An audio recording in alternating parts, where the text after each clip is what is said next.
बिस्मिल्लाहिर्रहमानिर्रहीम, अस्सलाम वालेकुम नाज़रीन। प्रोग्राम आप देख रहे हैं 7 से 8 सना हाशमी के साथ। मुझे उम्मीद है कि आप तमाम लोग खैर खैरियत से होंगे। गुज़िश्ता रात से ये खबर गर्म थी, टिकर्स चले, कहीं कहीं तो हमने ब्रेकिंग बॉक्स देखे कि गवर्नर सिंध को एक मरतबा फिर तब्दील किए जाने की खबरें जो हैं वो मंजर आम पर आई हैं। रात गुजरती गई और ये खबर शायद कहीं ना कहीं तवाना होती रही, लेकिन साथ साथ इसकी तरदीद भी आती रही कि ऐसा कुछ नहीं है। लेकिन हकीकत हाल में बात क्या है कि क्या वाकई गवर्नर सिंध जो है वो तब्दील होने जा रहे हैं या नहीं, ये तो अपने आप में एक सवाल है जिसका भी हम जवाब लेंगे। लेकिन अगर ऐसा होता है तो फिर जो इत्तेहादी है MQM पाकिस्तान, क्या ये हुकूमत से राहें जुदा करेगी? और अगर वो हुकूमत से राहें जुदा करती है तो फिर हुकूमत का क्या हाल होगा? आज की इत्तलात के मुताबिक गवर्नर सिंध के साथ मुलाकातों का सिलसिला इस वक्त भी जारी है। बशीर मेमन साहब का DG FIA के बारे में खबरें थी कि वो तैयार बैठे हैं गवर्नर सिंध की गद्दी को संभालने के लिए, लेकिन ये गद्दी हिल भी रही है या नहीं, इस सवाल का जवाब तो हम आज आपके सामने रखेंगे ही। लेकिन इसके साथ साथ कहते हैं कि कुछ खबरें कभी कभी अखबारात में होती हैं और लोगों तक नहीं पहुंच पाती हैं, या शायद टेलीविजन पर इतना डिस्कस नहीं होती। एक्सप्रेस ट्रिब्यून का एक तराशा है जो मैंने निकाला भी इसलिए कि सनद के तौर पे रह जाए, नाम इसलिए दे रही हूँ, बता रही हूँ कि वो आप देख भी लें। इसमें क्लियरली लिखा हुआ है, उनका दावा है कि हुकूमत ने 15 इंडिपेंडेंट जो आपके IPPs थे उनको वापस करने का, यानी उनके साथ मुआहदा खत्म करने का फैसला किया। अब ये 15 IPPs जो हैं, ये कौन कौन से हैं ये मैं आपको बता दूंगी, रिपोर्ट में है काफी आगे चलकर। लेकिन उससे बड़ी खबर आज मुझे ये लग रहा था कि जरा इस पर भी डिस्कस कर लिया जाए कि 2008 से लेकर 2024 तक पाकिस्तान के कर्जों में कितना इजाफा हुआ है, वो सुन के सारे पाकिस्तानियों ने दांतों तले उंगलियां दबा ली, क्योंकि ये सरकारी कर्ज जो है ये 6.1 खरब से बढ़कर, यानी 2008 में 6.1 खरब था, और आज जब हम आपसे बात कर रहे हैं तो ये 67.5 ट्रिलियन तक जा पहुंचा है। इस वक्त जो एक पाकिस्तानी कोई भी बच्चा जो दुनिया में आ रहा है, बताया जा रहा है कि हर बच्चा 3,35,615 रुपए का मकरूज है। और FBR के अभी ताज़ा चेयरमैन तब्दील हुए हैं, वहाँ पर तब्दीलियों की खबरें हैं, पाकिस्तान की मईशत गिरती जा रही है। क्या होगा, इस सब पे बात करने के लिए इंपॉर्टेंट शख्सियात हैं जिन्होंने आज मुझे ज्वाइन किया है। मेरे साथ स्टूडियो में तशरीफ फरमा है शब्बा जैदी, साबिक chairman F, thank you very much. आपसे बिल्कुल अभी बात करते हैं, ज़रा जावेद हनीफ खान साहब MNA है MQM पाकिस्तान के, उनसे पहले पूछ लें कि उनके गवर्नर जा रहे हैं या कोई नए गवर्नर आ रहे हैं। जावेद साहब अस्सलाम वालेकुम, thank you very much sir वक्त देने के लिए। जावेद साहब, क्या मामला है, आपके गवर्नर टिक नहीं पा रहे या टिकने नहीं दिया जा रहा? गवर्नर सिंध कब तब्दील हो रहे हैं? हमारे गवर्नर बड़े टिके हुए हैं, पिछले 2 साल तो टिके हुए हैं, और कितना अरसा चाहिए आपको, और इंशाल्लाह टिके रहेंगे। बिल्कुल नहीं सर, मामला ये है कि वो टिके हुए मजबूरी में है कि किसी के पैरों पे टिके हुए, क्योंकि उनके टिके होने पे बड़े मसले हैं। हर 1 महीने 10 दिन 15 दिन के बाद स्पेक्यूलेशंस आती हैं कि गवर्नर सिंध को हटाया जा रहा है। ये आपको बताया नहीं जाता क्या ये सब? ये सिर्फ स्पेकुलेशन है, और मैं आपको बताऊं कि हमारा कोई ऐसा डिस्कशन नहीं हुआ है किसी किस्म का। अच्छा। और ये हमारी अंडरस्टैंडिंग है कि हमारा जो MQM जो भी होगा, जो गवर्नर होगा सिंध का, वो MQM का होगा और MQM की कंसेंट से लगेगा जो भी गवर्नर है। और सिंध अभी तक किसी ने कोई हमसे डिस्कशन नहीं किया है, तो इसलिए तमाम चीजें स्पेकुलेशन है सिर्फ, और कोई ऐसी चीज नहीं है। अच्छा, लेकिन ये तो बताएं ना कि बिलावल भुट्टो ज़रदारी साहब ने कहा कि भाई किसी को भी गवर्नर लगा दें, हमारी बला से हमें क्या फर्क पड़ता है इस बात से। आपने ये कोई शिकायत की अपने अहम इत्तेहादी मुस्लिम लीग नवाज वालों से कि भाई आपके इत्तेहादी जो है वो ये कह रहे हैं हमारे बारे में? देखिए, इसमें बात यह है कि पीपल्स पार्टी से हमारे अच्छे ताल्लुकात हैं, और लेकिन पीपल्स पार्टी का इसमें कोई रोल नहीं है किसी का। अच्छा, ये हमारी अंडरस्टैंडिंग जो है नून लीग के साथ है जी, नून लीग के साथ है, और ये हमारी अंडरस्टैंडिंग है। और इसमें जब भी कोई चीज होगी हमसे कंसेंट ली जाएगी, हमसे बात की जाएगी। अगर कोई यूनिलैटरल कोई चीज होगी तो उसके कंसिक्वेंसेस होंगे उसके। अच्छा, तो जावेद हनीफ साहब, अगर चलें फर्जी तौर पर ही सही, अगर आपके गवर्नर तब्दील किए जाते हैं तो फिर स्टांस क्या होगा आपको? क्योंकि आपको पता है बाज़ फैसले तो आप लोगों को बताए भी नहीं जाते और हो जाते हैं। नहीं, ऐसी कोई बात नहीं है, मफरूजों पे बात नहीं की जाती। अभी इस वक्त जो करंट सिचुएशन है, गवर्नर कोई चेंज नहीं हो रहा। अच्छा, ये जरा बता दें कि इस वक्त जो अभी तक आप लोगों की अंडरस्टैंडिंग हुई थी IPPs के मामले पर, वो हुकूमत से क्या बातें हैं जिस पर आप लोगों ने ज़ाहिर अखबार में तो आवाज़ उठाई, लेकिन क्या ये सारे जो मुआहदे हैं 15 जो अखबार में भी खबर लगी है, ये ख़त्म करने जा रही है हुकूमत? इस बारे में कोई मालूमात मिली आपको? देखिए, हाँ, IPPs के मसले पे बिजली का जो मैटर है, जो सारा महंगाई हो रही है, आपको पता है हम तो काफी पहले दिन से इसके ऊपर शोर मचा रहे हैं। मुस्तफा कमाल ने प्रेस कॉन्फ्रेंस भी की, हम नेपरा से भी मिले, हम मिनिस्टर से भी जो पावर है उनसे भी मिले, प्राइम मिनिस्टर से भी इस मौजूद पर बात की है। और गवर्नमेंट जो है काफी एफर्ट कर रही है इन चीजों को रिजॉल्व करने के लिए। आईपीपीज के जो माहदे हैं, जैसे 94 के माहदे हैं, वो अब तकरीबन मैच्योर होते चले जा रहे हैं। उसके बाद 2008 के माहदे हैं, फिर 2002 के भी माहदे हैं। तो जैसे जैसे टाइम पीरियड हो रहा है, मेरे ख्याल से गवर्नमेंट की एफर्ट इस वक्त ये है, जिन माहदों का टाइम पीरियड पूरा हो रहा है, जो मैच्योर हो रहे हैं और जो बहुत एक्सपेंसिव हैं, उनको किसी तरीके से रिटायर किया जाए। और ये एक सेंसिटिव इशू है, इसके अंदर इंटरनेशनल एग्रीमेंट इन्वॉल्व हैं, बहुत सारी चीजें ऐसी हैं जिनको देखना पड़ेगा और जिनको देखकर ही किया जा सकता है। यूनिलैटरल डिसीजन कोई नहीं हो सकता है इनके अंदर। तो गवर्नमेंट अगर एफर्ट कर रही है तो इंशाल्लाह होपफुली हम समझते हैं कि चीजें बेहतर होंगी इसमें। Well, thank you very much Javed Hanif साहब, हमसे बात करने के लिए बहुत शुक्रिया। कह रहे हैं कि गवर्नर कहीं जा नहीं रहे हैं, लेकिन आईपीपीज के मामले पर हुकूमत है वो अपना काम कर रही है। अब ज़ाहिर है शब्बर जैदी मौजूद हैं, तो इनसे पहला सवाल, सर आपने भी खबर पढ़ी होगी, एक्सप्रेस ट्रिब्यून में लगी और बाकी सारी जगहों पर भी आई। अच्छा, अब इसमें बहुत दिनों से तो मामला ये था ना कि आप नाम नहीं ले रहे थे, हम भी नाम नहीं ले रहे थे कि भाई वो कौन कौन से हैं तमाम तर आईपीपीज जिनके साथ मुआहदे। अब इसमें गुल अहमद है, कोहिनूर एनर्जी है, लिबर्टी पावर है, प्रोजेक्ट पाल एनर्जी है, काफ़ी और बाकियों के भी नाम है। इन सब से मुआहदे यानी ख़त्म हो रहे, तो आपको लग रहा है इन मुआहदों के ख़त्म होने के बाद वो जो बर्डन है आईपीपीज का वो कुछ शिफ्ट डाउन होगा? देखिए, ये जो आपने बात की अभी, ये ज़्यादातर वो है जो प्राइवेट सेक्टर बिजनेसेस के ऐसे ही बिल्कुल ठीक, उनमें टर्म्स उनके साथ होगी। मगर जो बुनियादी मसला है ये इन सब की टोटल कैपेसिटी अगर मिला लें तो ये सारा मिला के भी कोई 1500 मेगावाट से ज़्यादा नहीं बढ़ेगा। अच्छा, ओके। तो 2000 बन जाएगा मैक्सिमम। चलो ठीक है। मगर बड़ा इशू 10,000 मेगावाट का है जो गवर्नमेंट के ओन्ड आईपीपी हैं, उनको विड्रॉल होना चाहिए, उनको विड्रॉल होना चाहिए। That is the bigger issue. अच्छा, गवर्नमेंट का जो आईपीपी है उसमें कौन कौन से आते हैं? उसमें लाल पीर आता है, पाक जेन आता है, नहीं उसमें फौजी कबीर वाला आता है, ये सब फौजी ये सब वो आते हैं। 4 गवर्नमेंट के पाकिस्तान के, वो उसमें बल्लोकी है, विक्की है, हवेली बहादुर शाह है और तिरिमू है। ठीक हो गया। ये 4 गवर्नमेंट ऑफ पाकिस्तान के बड़े हैं जो तकरीबन सब 1320 मेगावाट के हैं। मैंने चाहा कि आप खुद ही बता दें क्योंकि बहुत सारी बातें हम लोग नहीं बता पा रहे, इसलिए मैंने अच्छा, 2 इसमें चाइनीज के हैं। बिल्कुल, 2 चाइनीज। एक चाइनीज का कोल साहिवाल वाला है और एक चाइनीज का कोल कराची वाला है। बिल्कुल ठीक है। तो ये जो 6 बनते हैं ना, ये पाकिस्तान का बुनियादी मसला है। इनके पास ज्यादा कैपेसिटी का इनके पास ज्यादा कैपेसिटी का है और इनके साथ गवर्नमेंट के आईपीपीज हैं और इनको गवर्नमेंट को एक रीनेगोशिएट करना पड़ेगा कि क्या गवर्नमेंट भी कारोबारी बुनियादों पर बिजली बना के इस तरह देगी या नहीं होगा, क्या होगा। ये एक बुनियादी सवाल है। अच्छा, मगर ये मैं थोड़ा सा मेरे जाती हिसाब से जो मोहम्मद अली साहब की इंडक्शन है, अच्छा, जो इंडक्शन मोहम्मद अली साहब की इंडक्शन है और राशिद रंगड़ियाल साहब की वहाँ से जो तब्दीली है, वो इस बात को की निशानदेही करती है कि आईपीपी का मसला अब एक तरीके से सेटल होने जा रहा है। अच्छा। सेटल होने जाने का मतलब ये है कि गवर्नमेंट अब मुख्तलिफ सोच रही है जो पहले सोच रही थी उसमें। और कहना नहीं, मतलब ये रियलिटी है कि उसमें आकर ब्लॉकेट पड़ेगा चाइनीज के साथ। पड़ेगा इन अ सेंस कि चाइनीज अपने डेट को और अपने आईपीपीज की कैपेसिटी पेमेंट को रिवाइज करने पर एग्रीड हैं या नहीं हैं, ये बुनियादी रीथिंक करेंगे। वो नहीं, हमने तो उनको ये डिमांड दे दी है। ओके, हमने तो उनको ये बात कह दी है कि आप करें। ठीक है। अब वो क्या इस बात को एग्री करेंगे और क्या हम पॉलिटिकली और डिप्लोमेटिकली उस चीज़ को पुश कितना कर सकेंगे, कितना आगे करेंगे।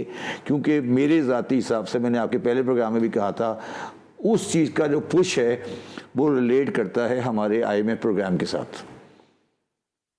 अच्छा, अपने IMF प्रोग्राम की बात, दोनों आपस में लिंक्ड हैं क्योंकि जो सारे CPEC के कर्जे हैं वो चाइनीज के हैं। ठीक है। और IMF का ये डिमांड है कि आप जो हमसे पैसे लें वो अपने रिजर्व को इम्प्रूव करें, ना कि आप चाइनीज को पे करें। ठीक है। तो वो ये टेक्निकली ये कह रहे हैं कि आप अपने डेट को रोल ओवर कराएं। व्हिच इज, मैं आपको बोलूं clearly, which is near to impossible वाली सिचुएशन नहीं नियर टू इम्पॉसिबल नहीं, मैं नहीं समझता।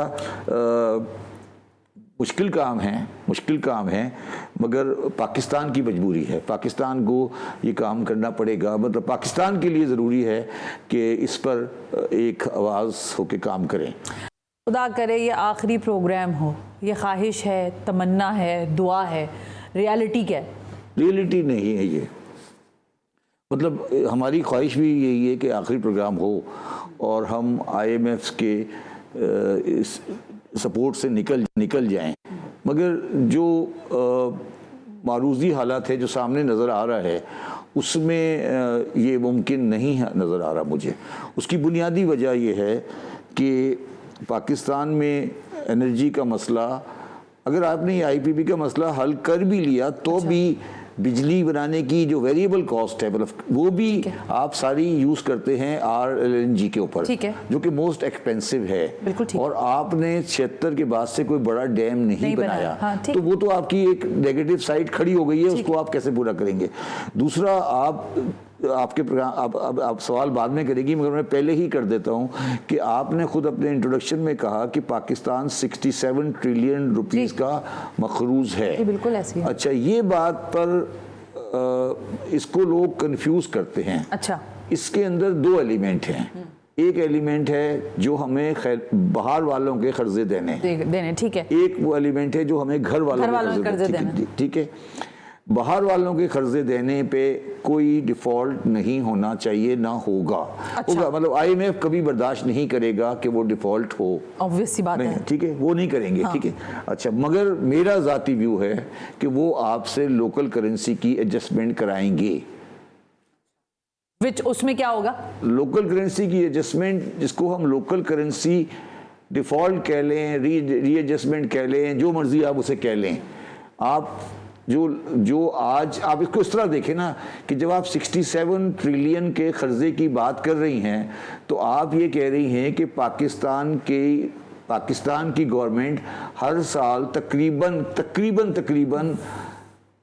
11 से 12 हजार अरब, जब आप 67 ट्रिलियन की बात कर रही हैं कर्जे की, तो आप ये कह रही हैं कि 11 से 12 हजार अरब रुपया सूद की मद में दे रहा है, जबकि आपकी टैक्स कलेक्शन 13,000 अरब है।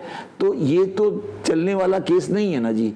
तो आपको जो सूद की मद का 11,000 बिलियन है, इसको कट डाउन करके 8-9 पर लाना है, ठीक है। उसके लिए ये है कि आपको रीशेड्यूलिंग करनी पड़ेगी, उसको आप लोकल करेंसी डिफॉल्ट कह लें, कुछ भी कह लें।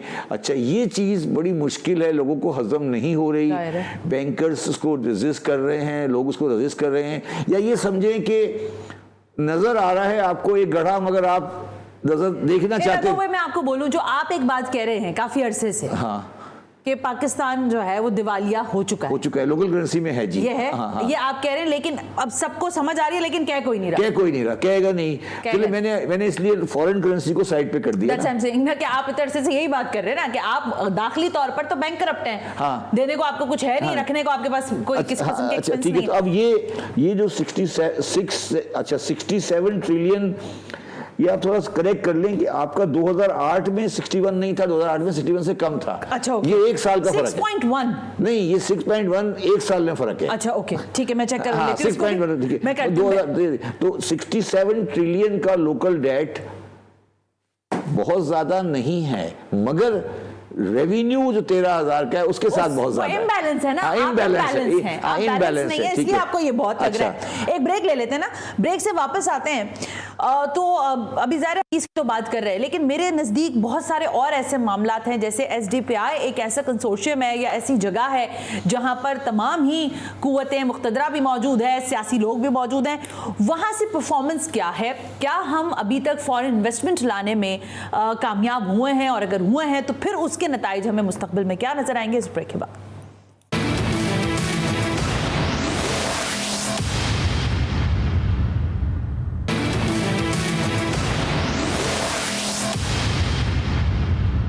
वेलकम बैक नाज़रीन, हम ब्रेक पर थे। इंपॉर्टेंट क्वेश्चन है, शब्बर ज़ैदी साहब आज मेरे साथ हैं। शब्बर साहब, एक तो ये कि ज़ाहिर SDPI, जैसे मैंने कहा कि एक इम्पॉर्टेंट एक फोरम है जिसके तहत फॉरेन इन्वेस्टमेंट के हवाले से बात हो रही है, यानी FDI कैसे होगी। अब पहले तो मुझे ये बताएं कि जब से ये तरतीब दिया गया है उससे लेके आज तक हम कितना इंगेज कर सके हैं फॉरेन फंडिंग को कि वो आए और यहाँ के इन्वेस्टमेंट करें। देखिए, 2-3 चीज़ों को आप बिल्कुल एक चीज़ को समझें। पहली बात है कि एफडीआई कभी भी जज्बात पर या दोस्ती पे नहीं आती। ठीक है, ठीक है। एफडीआई फॉरेन डायरेक्ट इन्वेस्टमेंट आती है इकोनॉमिक वायबिलिटी के ऊपर कि हम यहाँ पैसे डालेंगे 10 साल 15 साल 20 साल बाद हमें क्या रिटर्न मिलेगा, और रिटर्न भी डॉलर में मिलेगा। एफडीआई का मतलब फॉरेन डायरेक्ट इन्वेस्टमेंट, जाहिर है वो इसीलिए तो पैसा लगाएंगे फॉरेन डॉलर में कमाएंगे। तो अगर डॉलर आप अर्न करेंगे रुपये में और डॉलर में कम मिलेगा तो वो नहीं आएगा। तो इसलिए मैं पाकिस्तानी हूं, मगर मुझे अफसोस से कहना पड़ता है कि आज पाकिस्तान में एनवायरनमेंट फॉरेन डायरेक्ट इन्वेस्टमेंट का नहीं है। इसलिए कि आपके पास डॉलर जो है वो कंटिन्यूसली बहुत हाई है और अभी आपके पास कोई एक्सपेक्टेशन नहीं है कि बेहतर होगा। अच्छा। और आपके पास वो इंडस्ट्री भी नहीं है जहां पे वो इन्वेस्टमेंट हो सके।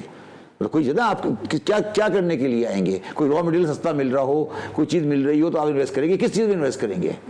वो वियतनाम में इन्वेस्ट क्यों नहीं करेगा? वो इंडिया में इन्वेस्ट क्यों नहीं करेगा? वो बर्मा में इन्वेस्ट क्यों नहीं करेगा? एक मिनट, हाँ। तो फिर हम मतलब कुछ जब है ही नहीं हमारे पास तो हम किस चीज पर इंतजार करेंगे? फॉरेन डायरेक्ट इन्वेस्टमेंट आएगी। कौन इंतजार कर रहा है? मैंने तो कभी इंतजार नहीं किया। आप बताएं ना। नहीं मेरे आप मुझे मेरी 20 साल की तारीख बता दें, मैंने कभी कहा हो कि एफडीआई आने वाली है। और पाकिस्तान की आप तारीख बता दें पिछले 40 साल की जिसमें एफडीआई आई हो। अगर आप हबीब बैंक बाय करते हैं, एफडीआई थोड़ी है, वो तो ऑलरेडी चल रही थी। देखिए हमने क्या किया है कि पोर्टफोलियो इन्वेस्टमेंट को, जो एग्जिस्टिंग कंपनी है उसकी परचेज को भी एफडीआई कहते हैं। मैंने ओजीडीसी भेज दिया, मैं बोलता हूँ एफडीआई आ गई। ये एफडीआई थोड़ी है, एफडीआई तो होती है जो नई इंडस्ट्री लगे। तो फॉरेन डायरेक्ट इन्वेस्टमेंट आप किस चीज में एक्सपेक्ट कर रहे हैं? अच्छा चले, अगर मुझे एक बात बताएं, अगर मैं पाकिस्तानी एक ग्रुप हूँ और बिस्किट बना रहा हूँ जी, तो मुझे जरूरत है कि बाहर वाला के बिस्किट बनाए? Obviously not. नहीं, फिर तो अब मुझे क्या जरूरत है? आप अपने किसी रॉ मटेरियल में सफिशिएंट हैं? यही तो मैं अर्ज कर रहा हूं, जो रॉ मटेरियल में सफिशिएंट है वो मेरे पास इंडस्ट्री है, टेक्सटाइल। तो मैं क्या आप बताएं टेक्सटाइल में क्यों फॉरेन कंपनी नहीं है? इसलिए कि मेरे लोग हैं मौजूद। तो मुझे क्या चीज जो एफडीआई में बनाना चाहती हैं आप मुझे बता दें। एक आध चीज का नाम बताया ना कि ये एफडीआई आने वाली है पाकिस्तान में। इस चीज में मैं पाकिस्तान के लिए बड़ा स्कोप है एफडीआई का, यहाँ पे इन्वेस्टमेंट आ जाएगी। आईटी की क्या चीज? आईटी अगर हम यहाँ आईटी की इंडस्ट्री लगेगी ना, ये बनाने की फैक्ट्री लगेगी ना। हाँ। इसको बनाने की फैक्ट्री लगेगी ना, तो ना लगे? नहीं लग सकती। तो साइज है, बंदे हैं, अवेलेबल हैं, टेक्नोलॉजी है, कैपेबिलिटी है, लॉ एंड ऑर्डर है। आपके पास ह्यूमन रिसोर्स बहुत नहीं, रिसोर्स बहुत है, वो भी आपका खोल है। यही आईटी की फैक्ट्री लग रही है ना। हाँ। इंडिया में लग रही है ना, वियतनाम में लगी है सैमसंग की। तो आप आईटी की आप ह्यूमन रिसोर्स दे सकती हैं, आईटी की एफडीआई नहीं आ सकती। अच्छा, एग्रीकल्चर में भी नहीं कर सकते हम? एग्रीकल्चर में आपको क्या जरूरत है देने की? मुझे समझाएं। क्या आपके पास जरूरत है कि आके सऊदी मेरी लैंड खरीद ले? क्यों? क्या फायदा होगा? पैसा क्या? आप बताएं ना, सऊदी आकर मेरी जमीन खरीद ले तो क्या फायदा होगा? फायदा बताए ना क्या होगा at the end of the day? मुल्क को सऊदी ने आया, जमीन खरीद ली। हाँ। क्या फायदा हुआ? वहां पे कारोबार होगा, लोग नहीं तो आपने आपके पास लोग नहीं है क्या कारोबार करने के लिए? देखिए इस एफडीआई वाले कॉन्सेप्ट को भी थोड़ा सीधा करें। अच्छा, अब जो अगर आप देखें ना, जब भी एफडीआई की बात आती है पता क्या आता है? रिफाइनरी लगेगी। हाँ। एक आइटम है रिफाइनरी। हाँ। ठीक है, फिर आता है आरएलएनजी लगेगा। ये सब एनर्जी की ये सारा लोगों को बेवकूफ़ बनाने वाली बात है। मैं इस पर ना एक बड़ी सिंपल सी बात करता हूँ। मेरा 40-45 साल का तजुर्बा है पाकिस्तान में वजीर आजम से, प्रेसिडेंट से डायरेक्ट डील करने का। जी, अंदाजा है। मगर मैं आर्मी चीफ से भी डायरेक्ट बात करते हैं। मैं आपको ये गारंटी से कह सकता हूँ कि आर्मी चीफ हो या प्रेसिडेंट हो, तमाम लोग अपने स्टेटमेंट में, अपने एक्ट में सिंसियर होते हैं, सिंसियर होते हैं। मगर ब्यूरोक्रेसी उनको टोटली बेवकूफ़ बनाती है। वो उनके कहने पे जाके स्टेटमेंट इशू कर देते हैं और बाद में एम्बेरसमेंट फील करते हैं। 99% केस में ब्यूरोक्रेसी उनको कागज़ बना के देती है, उनको जाके नए हवा में चीज़ें बना के देती है, और वो जाके अपने सियासी, मैं आपको मिसाल देता हूँ, अभी आप SIFC देख लें, कितने दिन हो गए SIFC को बने हुए? हाँ, about 3 months। 3 months? नहीं। Before that? हाँ, even more than that, कुछ 8 महीने हो गए ना। आप बताएं SIFC का बड़ा प्रोजेक्ट कौन सा है? Not now, मैं भी कोई क्यों नहीं हुआ? क्या आसिम मुनीर साहब? अच्छा, अब सुने, अब आप लोग ये समझ रहे थे, मैं उसको बार बार कहता था, आप लोग ये समझ रहे थे कि कोई ब्यूरोक्रेसी है वो इंडस्ट्री लगने नहीं दे रही, इसी इसका नाम है ना इंडस्ट्रियल फैसिलिटेशन काउंसिल, ये आपने एक ब्यूरोक्रेसी ऐड कर दी है, एलिमिनेट नहीं की टेक्निकली स्पीकिंग। एक और इजाफी, हाँ एक और इजाफी हो गई, या पहले यूं जाते थे अब यूं करके यूं आ रहे हैं, ठीक है ना। अच्छा, अब सवाल मेरा कहने का मकसद ये है कि मैं आपके प्रोग्राम में बारहा ये बात कह चुका हूं कि 1958 में जब कैपिटल ट्रांसफर हुआ था ना, उस वक्त पाकिस्तान एक सिक्योरिटी स्टेट था, ठीक है। हम इंडिया से जंग कर रहे थे। जी सर। हमें चाहिए था कि हमें हमारी कैपिटल उस जगह रिलेट करे जहां पर हमारी डिफेंस है। दुरुस्त है। आज पाकिस्तान का मसला इकोनॉमिक्स है। इंडीड 101%। आज पाकिस्तान का रियल कैपिटल कराची या लाहौर होना चाहिए, जहां पे डिसीजन हो, जहां पे हुक्मरान को नजर आए कि क्या हो रहा है। अब सिक्योरिटी इशू नहीं है। अब good point. I mean it's a very brilliant point. मैं ये कह रहा हूँ, अब हमारी पहले जंग उस वक्त हो रही थी जब जंग थी, कश्मीर की जंग हो रही थी, अफगानिस्तान की जंग हो रही थी, तो आपका कैपिटल और आर्मी साथ थी। आज जंग हो रही है इकोनॉमिक्स की, तो इकोनॉमिक्स की जंग फैसलाबाद में लड़ी जाएगी या लाहौर में लड़ी जाएगी या कराची में लड़ी जाएगी। पिंडी इस्लामाबाद में इकोनॉमिक की जंग नहीं हो सकती।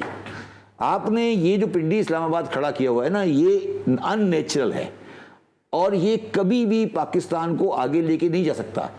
इसको समझने की कोशिश करें। ये एक बॉटलनेक बन गया है पाकिस्तान की तरक्की के अंदर, बॉटलनेक है ये। अच्छा, इसमें बॉटलनेक क्यों बन गया है कि ब्यूरोक्रेसी को, जब इतनी बड़ी ब्यूरोक्रेसी आपने इस्लामाबाद में बनाई हुई है, 62 डिवीजन्स हैं इस वक्त। 63। बिल्कुल ठीक है। अच्छा, वो 63 डिवीजन्स हर एक ने अपनी फाइल पे खुगी डाल दी है ना, तो वो क्या करेगा? अच्छा, पहले तो सारी फाइल की खुगियां पड़ रही थी इस्लामाबाद में, अब SIF से आगे हर खुगी के लिए दोबारा पिंडी भी जाना पड़ता है, तो फिर पिंडी से वापस आता है। तो आप क्या एक्चुअली। जबरदस्ती एक सवाल मेरे जहन में आ रहा है। देखिए, जब आपने ये लफ्ज कहा ना, तो कन्विंसिंगली मैं आपको बताऊं, बड़ी कन्विंसिंग बात की आपने कि जब आपके इकोनॉमिक वॉर है तो आपको उन्हीं सिटीज में खड़े होकर वॉर लड़नी है जहां इकोनॉमिक क्राइसिस से जहां से आप निकल सकते हैं। आइसोलेटेड होकर तो आप कुछ नहीं देख सकते। exactly. कि आप किसी एक ऐसी जगह बैठे जहां से कुछ रिजल्ट ओरिएंटेड नहीं है। व्हाट आई एम आस्किंग कि अभी आपने ब्यूरोक्रेसी का कहा, देखिए हर चीज की कहीं ना कहीं एक लीश होती है, जो कोई ना कोई ट्विस्ट द टेल वाली सिचुएशन होती है। Why we are not capable to make the bureaucracy related decisions? I mean, why not? कोई भी टॉप टू बॉटम पे भी आ जाए आप, अगर आप आर्मी चीफ की बात करते हैं, आप प्राइम मिनिस्टर की बात करते हैं, आप प्रेसिडेंसी की बात, क्या वहां से कोई ब्यूरोक्रेसी को लीश नहीं किया जा सकता कि why you people are making the fuss? नहीं, और creating the fuss in fact? नहीं, देखिए वो तो डिजाइन ही इस तरह हुआ है कि उन्होंने फर्स्ट क्रिएट करना है, या वो एक रियासत कंट्रोलर है, उसके साइज को छोटा करना है आपने। ठीक हो गया, आप उसको सही नहीं कर सकते। ठीक है, डिफॉल्ट ऐसे ही होगा, वो डिफॉल्ट ऐसा ही होगा, ऐसे ही होगा। ठीक है, उसको सही करने के लिए एक दुनिया के अंदर एक चीज बनाई जाती है, इसका नाम होता है रेगुलेटर। एक होता है ब्यूरोक्रेसी, हमारे यहाँ भी तो है, हमारे यहाँ रेगुलेटर है। अब मुझे बताएं, नेपरा रेगुलेटर है। अच्छा, अब मुझे एक बात बताओ, ये सारा जो IPB का रौला है, ठीक है, गौहर एजाज साहब ने रेज किया या मैंने रेज किया, नेपरा ने क्यों रेज नहीं किया? देखिए, चले मिनिस्ट्री ऑफ पावर तो पहले एक सियासी फैसले कर रही थी ना, कोई उससे गलत फैसले करा रहा था फैसला से। आपने नेपरा क्यों बनाई थी? नेपरा इसलिए बनाई थी कि नेशनल आगे रेगुलेट करे। ठीक हो गया। और नेपरा के मेंबरान जो हों वो इंडिपेंडेंट हों, वो किसी के अंडर में काम नहीं कर रहे हों। आप मुझे बताएं, नेपरा के मेंबर आज कौन है? सब एक्स वापडा हैं। क्यों है आप बताएं? इसलिए कि हमारे मुल्क में लोगों ने बनाने ही नहीं दी, हमारे मुल्क में रेगुलेटर बनाने ही नहीं दिए गए ना। अब मिसाल देता हूं आपको, आज आप गवर्नमेंट की सारे डिपार्टमेंट को देख लें, उनमें कंपैरेटिवली एक डिपार्टमेंट बेहतर है, वो है स्टेट बैंक ऑफ पाकिस्तान। क्यों बेहतर है? 2 वजह है। एक तो वो कराची में है, दूसरी वजह उसकी ये है कि उसकी रिक्रूटमेंट, हायरिंग और फायरिंग वो खुद करता है इंडिपेंडेंटली। ठीक है, नो वन कैन इंटरफेयर। अच्छा, ये जो रेगुलेटर हैं, नेपरा, ओगरा, ये सारे ये पाकिस्तान PRRA, ये सारे भी रेगुलेटर हैं। अगर आप पाकिस्तान में ट्रांसफर नहीं कर सकते कैपिटल को, तो कम से कम रेगुलेटर को ट्रांसफर कर दे। आप ये कहें कि ओगरा जो है, oil and gas regulatory authority, Karachi में सारा पेट्रोल आता है, इसको कराची कर दो। आप नेपरा को लाहौर ट्रांसफर कर बहुत दें। अच्छी बात की है शबर जैदी आपने। ब्रेक आ गया लेकिन जी। ले लूं ब्रेक। शबर जैदी साहब का जो बयान करने का अंदाज को वो बहुत सारी जहन की गिरहों को खोलता है। अब ये समझने वाले पर है कि वो क्या बात समझता है या नहीं, लेकिन ये जो इस वक्त इकोनॉमिक क्राइसिस है जिसमें हम धंस गए हैं, घुटनों तो छोड़े गर्दन तक धंस गए हैं, बस हल्की फुल्की सांस आ रही है, तो वो जो सांस देने वाली पल्सेस हैं जहां पर है, जिसको लाहौर, कराची और फैसलाबाद का तस्करा हुआ है, मैं जरा इसी पर बात करती हूँ कि यहाँ के हवाले से, इन जगहों के हवाले से, इन शहरों के हवाले से, इनकी डेवलपमेंट के हवाले से क्या हो सकता है आज के हालात में इस ब्रेक के बाद।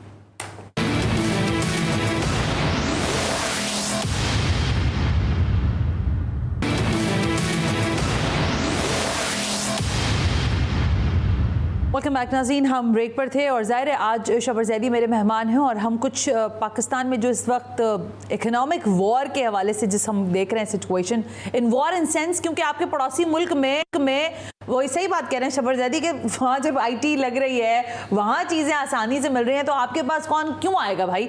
लेकिन शबर जैदी साहब, आप ही की बात है, शायद आपने पहले भी ये कही थी, आपने कहा कि कराची का मौशी कत्ल हो रहा है, यहाँ पर नस्ल कुशी हो रही है उसकी। नहीं देखिए, इसका क्या मतलब मैंने ये कहा था कि कराची की जो पोजीशन बनती जा रही है वो खुदा ना खास्ता कोई इकोनॉमिक जेनोसाइड की तरफ नहीं ले जाए। मतलब इकोनॉमिक जेनोसाइड, ठीक, I got you. मैं अभी नहीं कहता कि जेनोसाइड हो रही है। अगर किसी बंदे ने ये इशू रेज कर दिया तो ये it will be very embarrassing for Pakistanis. मगर हम उस तरफ आगे जा रहे हैं कि हम पॉलिसी ऐसी बना रहे हैं कि हम उन लोगों के लिए जो ये कहेंगे कि जेनोसाइड हो रहा है, अपनी ग्राउंड स्ट्रॉन्ग करते जा रहे हैं। इकोनॉमिक जेनोसाइड का मतलब होता है आप किसी इलाके को इस तरह मैनेज करें कि उसकी इकोनॉमिक वायबिलिटीज कम होती जाएं।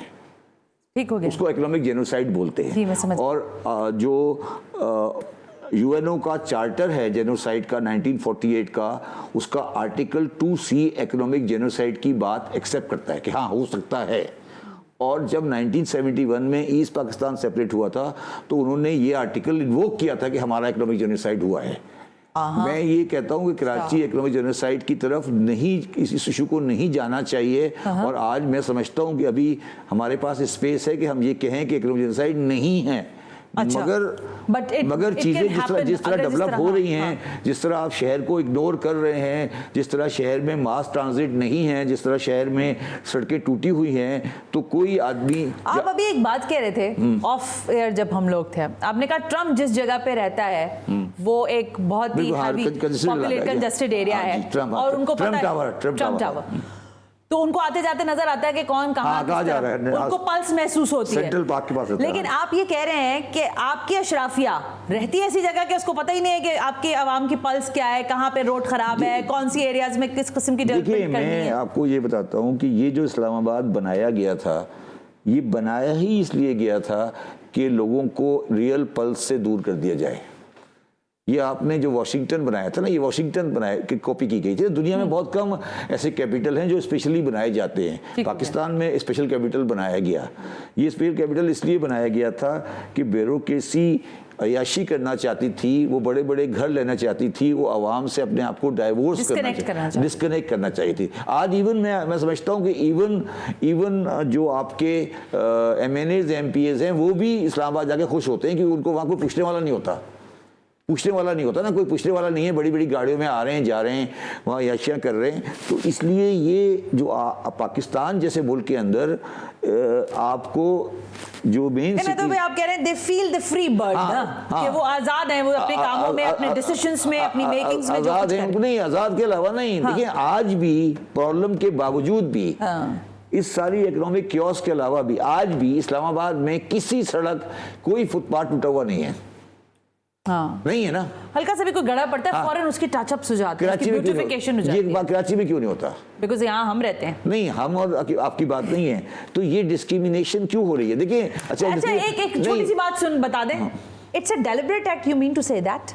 मैंने वही कहा ना कि जिस दिन डेलिब्रेट साबित हो गया ना, what does mean that it's नहीं, जिस दिन डेलिब्रेट साबित हो गया जेनोसाइड बन जाएगा।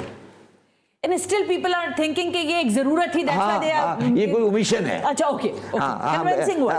ओमिशन है, ये इंटेंशनल नहीं है। ठीक हो गया, अगर इंटेंशनल हो गया तो ये जेनोसाइड बन जाएगा फिर। ठीक हो गया। अच्छा जरा इसको यहाँ रोके ना, 2020 से लेकर आपका भी एरा ज़ाहिर है उसमें है, उसके बाद वाला भी है। 8 चेयरमैन एफबीआर मेरा ख्याल है तब्दील हो गए, आ गए चले गए, आ गए चले गए, कोई बीमार हो गया, किसी ने कहा मुझसे तो चल नहीं रहा, बड़ा मुसीबतें ही रही हैं उसके ऊपर, ठीक है। किसी ने 1 महीना पहले ही कहा कि भाई थैंक यू, रिटायरमेंट से पहले ही जा रहा हूँ मैं। ये चेयरमैन एफबीआर की तब्दीली का मसला क्या है? देखिए 2 बातें, मैं तो काम कोई नहीं कर रहा या काम करने नहीं दिया जा रहा? मैं 2 बातें करता हूँ। अच्छा बताइए। मैं तो खुद उस जगह पर रहकर जी, दैट्स आई एम आस्किंग ना। 18,000 से ज्यादा आदमी काम करता है एफबीआर में। जी 18,000? जी, इससे भी ज्यादा है ओवरऑल 18,000 पीपल काम करते हैं, ठीक है। और बाकी डिपार्टमेंट जो होते हैं गवर्नमेंट के, उनका काम होता है लोगों को सर्विस देना, इसका काम होता है लोगों से पैसे रिसीव करना। ये उल्टा है ना। तो होता है ना, आपको तो जाके कोई चीज प्रोवाइड करनी है ना, डॉक्टर चलो नहीं प्रोवाइड करते, डजंट मैटर, मगर पब्लिक के साथ, पब्लिक से आपने पैसे लेने नहीं होते, उल्टा काम है ना, ये तो लेने का काम है ना, पैसे लेने का। तो पैसे लेना आसान काम नहीं होता, ठीक है। तो 18,000 एम्प्लाई में से मैंने पहले भी कहा था कि 15,000 एम्प्लाई की जरूरत ही नहीं है, वो एक्सेस है, वो वाला काम ही नहीं है। अब वो वाला काम ही नहीं है, तो वो किताब में रखो, खाते लिखो, कॉलम्स लिखो। फॉर एग्जांपल नहीं, मैं बताता हूँ, पहले जमाने में नोटिस आता था ना, तो नोटिस को जाने एक आदमी जा रहा है रिसीव करवाने के लिए। अब है ही नहीं, हर एक का आईटी है, ठीक है ना, तो वो खत्म ही हो गया। तो अब वो बंदे सारे जो नोटिस सर्वर हैं वो कहाँ गए? बैठे हुए हैं, फारिग तो नहीं हुए ना, वो बैठे हुए। टाइपराइटर खत्म हो गए, अभी भी रखे हुए हैं? नहीं, टाइपराइटर खत्म हो गए ना। नहीं, टाइपिस्ट सारे हैं। डोंट टेल मी शब्बर साहब, सारी गवर्नमेंट में है। शब्बर साहब अभी भी काम कर रहे हैं वो? नहीं, काम नहीं कर रहे। नहीं, आई एम सॉरी, मतलब वो हैं क्योंकि टाइपराइटर नहीं, अब क्या करें, उसको निकाल दो, गवर्नमेंट ने किसी को नहीं सकते ना। आप टाइपिस्ट थे कोई, जब तक रिटायर्ड नहीं होगा बैठा रहेगा वो। नोटिस सर्वर जब तक रिटायर्ड नहीं होगा बैठा, इसलिए कोई भी एफबीआर का चेयरमैन टिकता नहीं है। अच्छा अब सुने, अच्छा अब क्या होता है कि जो मिनिस्टर है या प्राइम मिनिस्टर है, जब उसको प्रेशर आता है असेंबली से और जब उसको प्रेशर आता है पब्लिक से, तो उसको प्रेशर निकालने का एक ही आदमी नजर आता है, वो है एफबीआर चेयरमैन। वो उसके साथ आके माँ बहन की गर्दन नहीं एक्चुअली भी, अच्छा वो एक्चुअली भी, क्योंकि वो उसको रेवेन्यू ठीक है, वो आके उसकी पब्लिक ने शिकायत कर दी, इसने शिकायत कर दी, आप कुछ कर ही नहीं रहे, आप कुछ कर नहीं रहे, और नहीं, और उसके बाद अगर मैंने सख्ती कर दी तो 5 शिकायतें आ गई कि सर देखिए मेरे साथ ज़्यादती हो रही है। अगर मैंने नरमी कर दी तो शिकायत आ गई कि अच्छा वो तो टेक्निकली मैं भी उस पर जगह पे रहा हूँ, तो पता लगा कि रोज़ शाम को मुझे प्राइम मिनिस्टर साहब बुला रहे हैं कि यार ये देखो ये लोग शिकायत कर रहे हैं तुम्हारी, ये लोग कह रहे हैं कि यार शब्बर साहब बड़ी सख्ती करते हैं, तो यार देख लो इसको। तो हर आदमी ये चीज़ बर्दाश्त नहीं कर सकता, वो कहते हैं यार कुछ तो जान छुड़ाएं और यहाँ से निकल जाए, थैंक यू वेरी मच कर देते है ना, ऐसे ही करते हैं। हाँ यही होता है ना। देखिए मैं क्या हुआ, मैं बीमार होकर वापस आ गया, मैंने कहा इमरान खान को कहा मेरे बस का काम नहीं है। मैंने फॉर एग्जाम्पल इमरान खान, मैं बताता हूँ आपको, मैंने इमरान खान के एक दोस्त, बहुत करीबी दोस्त का एक बहुत बड़ा डिमांड रेस कर दिया, इमरान खान के करीबी दोस्त का डिमांड रेस कर दिया, टैक्स का डिमांड, वो इमरान खान के पास पहुंच गया और उसके बाद आप कराची पहुंच गए। नहीं, खान साहब ने कहा सर ये क्या, मैंने कहा यार सर खान साहब ठीक है, but what I am saying कि आपके पास जब इनकम टैक्स में आप जाएंगे तो आपके पास रोज शाम को 25 दरखास्तें प्राइम मिनिस्टर के पास जाएंगी सख्ती की, 25 लोग शिकायत करेंगे कि डर भी है। तो पाकिस्तान में जो आदमी सुबह से शाम तक पब्लिक की टारगेट में रहता है वो सिर्फ एफबीआर है। और मेरा जाती व्यू है कि इसको आप, जो पहला एक प्रपोजल आया था कि डिवाइड करें, छोटा करें, ये करना पड़ेगा कि ये अदरवाइज ये चल नहीं सकता इस तरह से। और ये एक और काम करें जो मैं इससे आप ये पहुंचाऊँ, ये आप इसको एक आदमी चेयरमैन को डिवाइड, एक पावर नहीं रखे, बल्कि इसको 3-4 आदमी का बोर्ड बना दे। अच्छा, डेवोल्यूशन कर दें, थोड़ी सी डेवोल्यूशन करें। ये अदरवाइज तो ये क्या होता है, वो बेचारा वो बर्डन हो जाता है, बल्कि ओवर बर्डन हो जाता है, या फिर वो काम ही नहीं करेगा, वो कहता है यार ठीक है जो होगा देखी जाए, वो पब्लिक में आएगा ही नहीं कभी। लेकिन Shabbar Zaidi, it's such an interesting point which you are saying कि अगर एक टाइपिस्ट था तो अब टाइपराइटर तो है नहीं है, लेकिन टाइपिस्ट है। टाइपिस्ट तो है। Well, नोटिस सर्वर कहाँ जाएगा? मैं ठीक है शब्बर ज़ैदी, इस पे किसी और रोज बात करेंगे कि हमारे यहाँ जो एक्सेसिव बैगेजेस हैं, एक्सेसिव मैंने बिला वजह लगा दिया, बैगेज ना उनको उतारने का वक्त आ गया। आज के लिए बहुत बहुत शुक्रिया शब्बर ज़ैदी कि आप तशरीफ लेकर आए और बड़ी सीधी बातें आपने की है। पाकिस्तान की मईशत इस वक्त एक दहाने पर खड़ी है और अगर इसको बेहतर करना है तो इकोनॉमिक जोन में, जो मुल्क के इकोनॉमिक जोन्स हैं, वहां से इस लड़ाई को लड़ना होगा। आज के प्रोग्राम से सना हाशमी को इजाजत दीजिए। अल्लाह हाफिज।